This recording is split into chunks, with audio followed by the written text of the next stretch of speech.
Bonjour, Marc Ozano, je suis conseiller en insertion socio-professionnelle dans la vie. J'accompagne des personnes qui recherchent du travail suite à un accident de vie, qui ne sont plus en capacité de le faire par eux-mêmes, qui ont besoin d'être un petit peu aidés.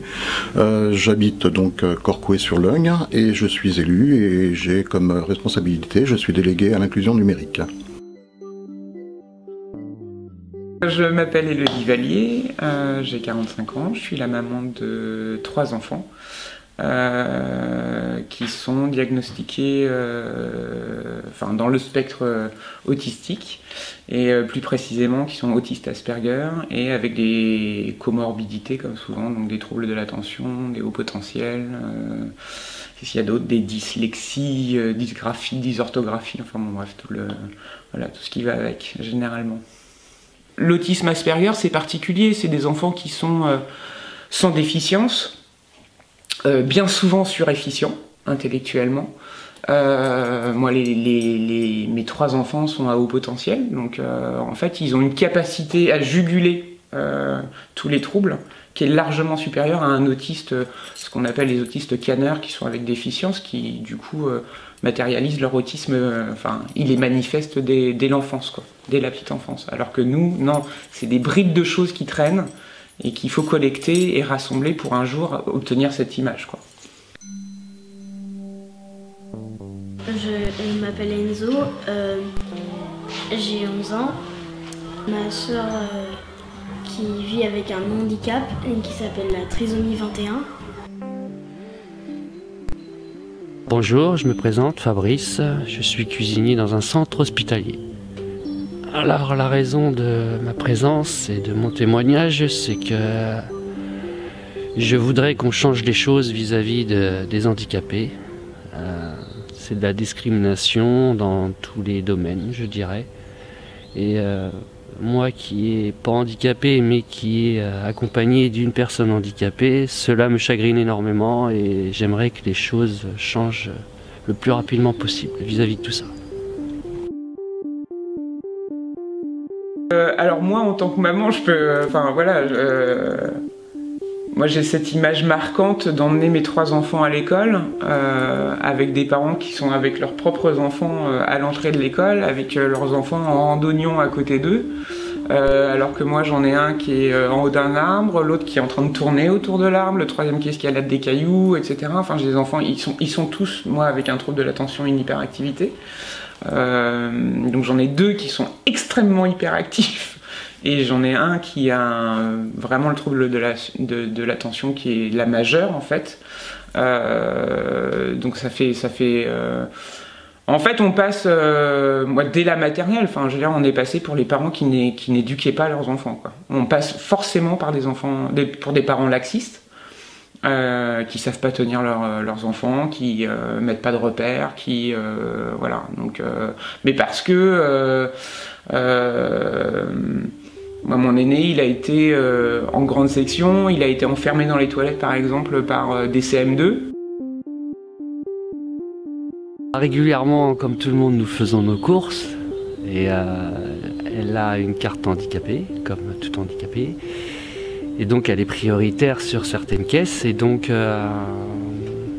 nous sommes passés plusieurs fois et c'est pas la première fois que c'est arrivé, que les gens nous dévisagent, demandent pourquoi cette jeune fille passe-t-elle à la caisse handicapée, mais pourquoi tout va bien, on a l'air de voir que tout va bien, parce que physiquement ça se voit pas.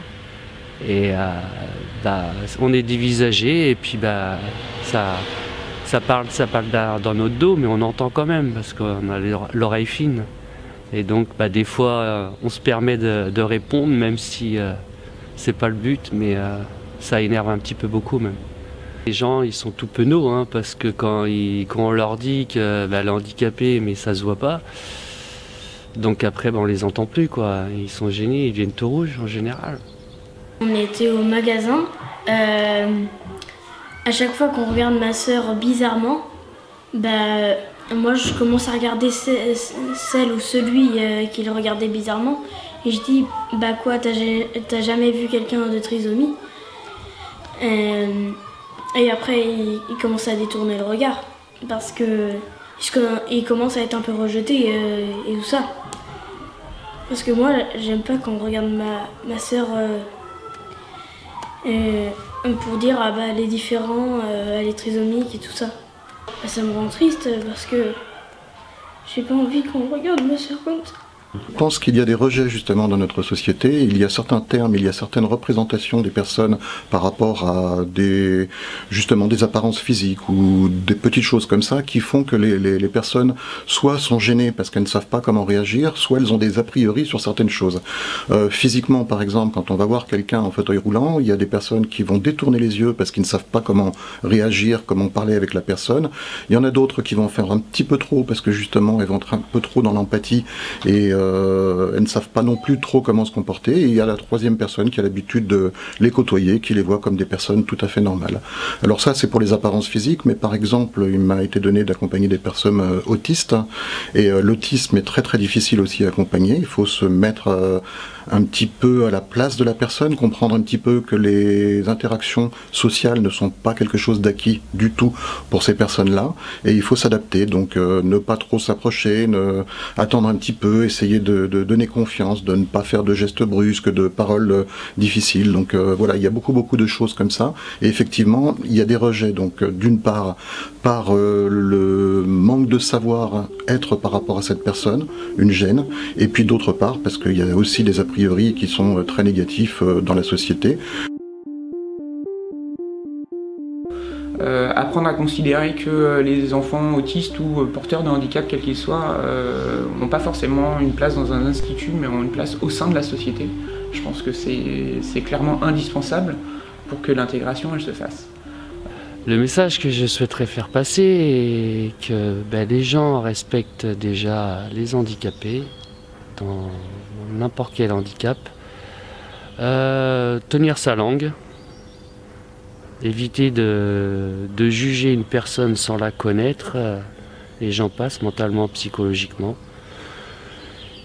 Et mon témoignage est pour que les choses changent, que les gens respectent ce monde, et puis qu'on avance ensemble, et que la discrimination pour les handicapés disparaisse une fois pour toutes. Alors pour moi, outre que d'apprendre à se connaître avant de se juger, c'est de ne pas se permettre de juger. Je ne vois pas qui aurait le droit de juger une autre personne. On juge une personne en fonction de lois qui ont été écrites, ça d'accord, par rapport aux actes, mais juger une personne parce qu'elle n'est pas pareille que soi, en quoi sommes-nous légitimes à juger une autre personne? Pour moi, on n'a pas à juger quelqu'un. Il y a un ensemble en fait, il y a les paroles, il y a les actes, les gestes. Même les gestes, hein, on monte du doigt, ou il y a des enfants qui peuvent le faire, regardez les handicapés. Voilà, c'est des petits détails en fait qu'on doit changer tous. Ma vie m'a appris, c'est que il était essentiel de ne pas avoir de jugement, et que les jugements hâtifs c'est ultra destructeur. Enfin, je vois les stigmates sur mes enfants en fait. S'il y a quelque chose qui moi me fait mal aujourd'hui, c'est eux ce qu'ils vivent. C'est parce que moi je vis. Enfin, d'ailleurs j'en parle, voilà, ça me prend tout de suite. Enfin, je veux dire, tout à l'heure j'écoutais Malo témoigner. Je me dis c'est des enfants qui ont un chemin de vie qui est quand même extrêmement compliqué, quoi. Alors que ça devrait pas, parce que ils ont toute la légitimité d'avoir une vie en fait. Donc et le jugement est extrêmement destructeur, et c'est ça en fait. Moi je suis une grande militante de l'absence de jugement, et alors c'est une force parce que moi je pense qu'il faut passer par ce parcours-là. Et malheureusement, il faut passer par ce parcours-là pour arriver à regarder le monde autrement, quoi. Il ne faut vraiment pas s'arrêter sur juste une impression comme ça. Il faut apprendre à connaître la personne, apprendre à la voir comme une personne à part entière, quels que soient ses handicaps, pour pouvoir l'intégrer totalement.